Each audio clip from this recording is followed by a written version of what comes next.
नमस्कार दोस्तों, आप देख रहे हैं प्राइम इंडिया न्यूज और मैं हूं आपके साथ सतबीर सिंह। आइए डालते हैं नजर अब तक की बड़ी खबर। जहां एक तरफ सरकार बड़े बड़े मंचों से बेटी बचाओ बेटी पढ़ाओ का नारा बुलंद कर रही है, वहीं प्रदेश के बड़े नामी स्कूल आरटीई के अंतर्गत चयनित होने वाली बेटियों की टीसी काटकर उनको शिक्षा के अधिकार से वंचित कर सरकार के बेटी बचाओ बेटी पढ़ाओ के नारे को ठेंगा दिखाने से बाज नहीं आ रहे हैं।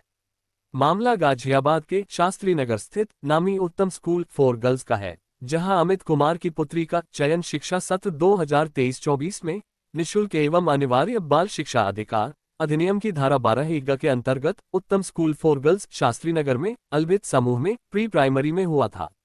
स्कूल प्रबंधन द्वारा छात्रा को 1 साल शिक्षा देकर इस वर्ष शिक्षा सत्र 2024-25 में छात्रा की टीसी काट आगे की शिक्षा बाधित कर दी गई है।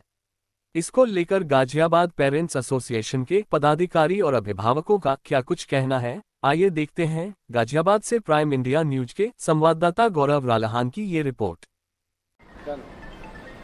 आज एक बार फिर गाजियाबाद पेरेंट एसोसिएशन आरटी के दाखिलों को लेकर जिला बेसिक शिक्षा अधिकारी के कार्यालय पर है और आज जो सबसे बड़ा मुद्दा है वो ये है कि मेरे साथ ये अभिभावक अमित कुमार जी साथ हैं।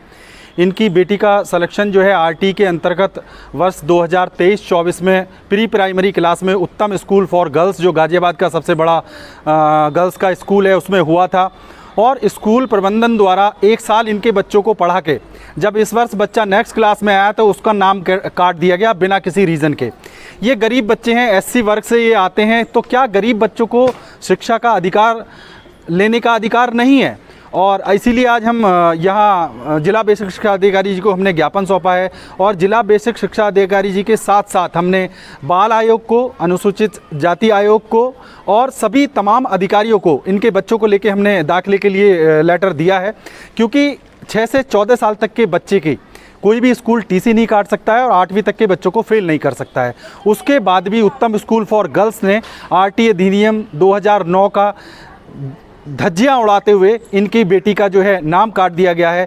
एक तरफ हमारी जो सरकार है वो बड़े बड़े मंचों से बेटी बचाओ बेटी पढ़ाओ का नारा देती हैं, दूसरी तरफ हमारे जो उत्तर प्रदेश के और ज़िले के निजी स्कूल हैं वो इस आरटी अधिनियम 2009 की धज्जियां उड़ाकर इन बेटियों के नाम काट रही है।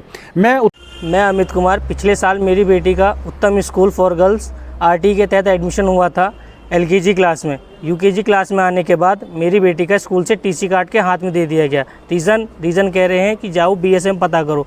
हम बीएसए से पिछले 6 महीने चक्कर काट रहे हैं, बीएसए स्कूल में, स्कूल से कोई रेस्पॉन्स नहीं मिल रहा है।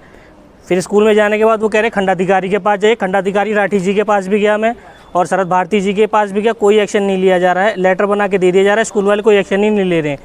मैं एससी सर मेरा नाम कोमल है और ये मेरा बेटा इंद्रेश। इसका आरटी की फर्स्ट लॉटरी में नंबर आया था और पिछले 6 महीने से स्कूल वाले हमें परेशान कर रहे हैं। बोलते हैं बीएसए में जाकर पता कीजिए, आपके बच्चे गुरुकुल स्कूल है सर, जिसमें बच्चे का नाम भी आया था। हमने सारे कागज़ भी जमा करा दिए, फिर भी उन्होंने अभी तक एडमिशन नहीं लिया है। मैंने इसके लिए कई बार यहाँ बीएसए सर से भी बात की। खंड शिक्षा अधिकारी हैं अभिषेक यादव जी, उनके पास भी गई थी। उन्होंने 3 नोटिस बना के दिए, पर मुझे जो तीसरा नोटिस 9 जुलाई को दिया गया था, लेकिन वो मेल ही नहीं किया गया। वो 15 जुलाई को भी मेल तब किया था जब मैंने स्कूल की मेल आईडी ले जाके दी थी। और वहाँ की मैडम का कहना है कि बड़ा स्कूल है तो बड़े लोगों के बच्चे पढ़ते हैं, ज़रूरी नहीं है कि आप लोगों के बच्चे उसी स्कूल में पढ़ें, आप किसी भी सरकारी स्कूल में अपने बच्चे को पढ़ा लीजिए। तो इसीलिए, और हम एससी कास्ट से आते हैं तो शायद वो हमें भी इसीलिए परेशान कर रहे हैं। उन्होंने हमें कोई प्रॉपर रीज़न नहीं दिया था। पिछले 6 महीने से भागते हुए उन्होंने अब कहा है कि आपका बच्चा किसी और स्कूल में पढ़ रहा है, इसीलिए हम उसका एडमिशन नहीं लेंगे। तो दर्शकों बने रहिए प्राइम इंडिया न्यूज के साथ और मैं लेता हूँ आपसे इजाजत। धन्यवाद।